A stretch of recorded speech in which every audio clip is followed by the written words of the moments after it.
செல்லம்மா, சித்து 2 பேருமே சேர்ந்து எப்படியாவது பணத்த அரேஞ்ச் பண்ணிடணும், கிடைச்சிடணும் அப்படின்னு சொல்லிட்டு தெரிஞ்ச எல்லார்கிட்டயுமே போய் கேட்குறாங்க. ஆனா, அதுக்கு முன்னாடி மேகா ஃபோன் பண்ணி யாருமே பணம் குடுக்காதீங்க. இப்போ சித்து வந்து நெறைய பணம் கேட்பான். ஆனா குடுக்காதீங்க. அவன் நெறைய இடத்துல கடன் வாங்கியிருக்கான். ஆனா எந்த பணத்தையும் அவன் திருப்பி குடுத்ததே கிடையாது. அதனால உங்க பணம்லாம் திரும்பி கிடைக்குமான்னு எனக்கு தெரியாது. அதனால நீங்க கடன் குடுக்காதீங்க அப்படின்னு சொல்லிட்டு மேகா சொல்லிட்டாங்க.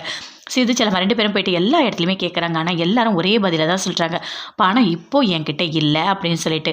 அவங்க ஃப்ரெண்ட போய் பார்க்குறாரு. கண்டிப்பா என்னோட ஃப்ரெண்டு, க்ளோஸ் ஃப்ரெண்டு பணம் குடுப்பா. எனக்கு நம்பிக்கை இருக்கு அப்படின்னு சொல்லிட்டு சித்து சொல்றாரு. சரி வாங்க செல்லம்மா போகலாம் அப்படின்னு சொல்லிட்டு 2 பேருமே சேர்ந்து போறாங்க. அவங்க ஃப்ரெண்ட பார்க்குறாங்க. பார்த்த உடனே அவங்க ஃப்ரெண்டு பயங்கரமா சந்தோஷமா பேசுறாங்க. "ஏய் சித்து, எப்படி இருக்க?" அப்படின்னு சொல்லிட்டு அப்படியே ஹக் பண்ணிக்கிறாங்க. செல்லம்மா அப்படியே பார்க்குறாங்க.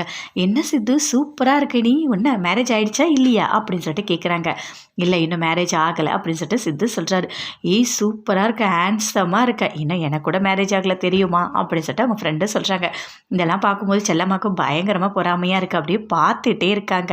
"இல்ல, எனக்கு கொஞ்சம் எமர்ஜென்சி, கொஞ்சம் பணம் வேணும். அதனால தான் நான் கேட்கறதுக்காக வந்தேன்" அப்படின்னு சொல்லிட்டு சித்து சொல்றாரு. அப்ப நடந்த எல்லாத்தையுமே சொல்றாரு. இந்த மாதிரி வீட்டை வந்து ஏலத்துக்கு எடுத்துருக்கோம் அப்படின்னு சொல்லிட்டு. "அப்படியா, உனக்கு எவ்வளோ வேணும்?" அப்படின்னு சொல்லிட்டு கேட்குறாங்க. "எனக்கு வந்துட்டு 3 கோடி 4 கோடி அவ்வளோ தேவைப்படுது" அப்படின்னு சொல்லிட்டு சித்து சொல்றாரு. "ஐயோ, அவ்வளோ கொடுக்க முடியாது. என்கிட்ட ஒரு 2 crore இருக்கும். 2 கோடி வேணா தரட்டுமா? செக் எழுதி தரேன்" அப்படின்னு சொல்றாங்க. அதை கொடுத்த உடனே பயங்கரமா சந்தோஷப்படுறாங்க செல்லம்மா.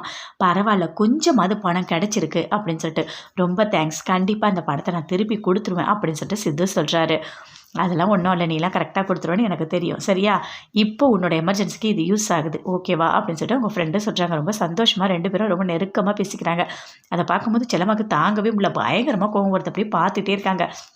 "சரி வாங்க செல்லம்மா, போயிட்டு வேறு இடத்துல போயிட்டு நம்ம ட்ரை பண்ணலாம். இன்னும் எங்கேயாவது பணம் கிடைக்குதான்னு பார்க்கலாம்" அப்படின்னு சொல்லிட்டு சித்து சொல்கிறாரு. இன்னொருத்தங்கிட்ட போய் கேட்குறாங்க. அங்கே போய் கேட்டோன்னே அவங்க பணம் இல்லைன்னு சொல்கிறாங்க. "இல்லை, ரொம்ப எமர்ஜென்சி. கண்டிப்பாக இந்த வாட்டி ஹெல்ப் பண்ணுங்கள். கண்டிப்பாக நாங்கள் திருப்பி கொடுத்துருவோம்" அப்படின்னு சொல்லிட்டு ரொம்ப ரிக்வெஸ்ட் பண்ணி கேட்குறாங்க. அதனால் அவங்க வந்து 1 கோடி ரூபாய் தராங்க.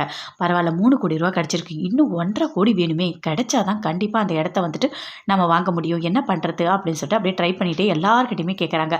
ஒருத்தவங்க கிட்ட 60 லட்சம் ரூபா கிடைக்குது. மற்ற யாருமே பணமே தரல. எதுவுமே வாங்க முடியல. இந்த பணத்தை மட்டும் எடுத்துகிட்டு வீட்டுக்கு போகிறாங்க. "எவ்வளோ பணம் கிடைச்சிது?" அப்படின்னு சொல்லிட்டு மகேந்திரா, லக்ஷ்மி 2 பேருமே கேட்குறாங்க. "இங்கே என்கிட்ட ஒரு 3.5 கோடி இருக்குது. ஆனால் இன்னும் கொஞ்சம் பணம் தேவைப்படுது. அதுக்கு எங்களால் அரேஞ்ச் பண்ணவே முடியல. எனக்கு என்ன பண்ணுறதுனே தெரியல. சரி, அந்த ஏலம் எடுத்துமே அந்த சேட்டுக்கிட்ட போய் பேசி பார்க்கலாமா?" அப்படின்னு சொல்லிட்டு செல்லம்மா, சித்து 2 பேருமே சொல்கிறாங்க.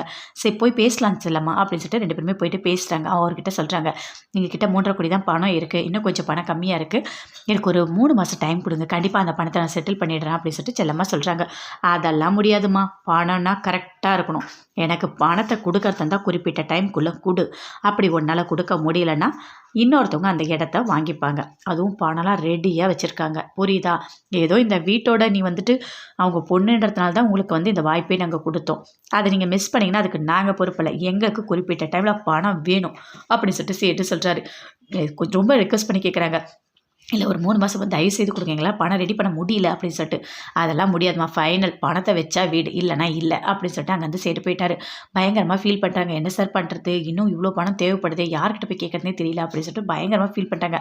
"கிடைக்கும் செல்லம்மா" அப்படின்னு சித்து.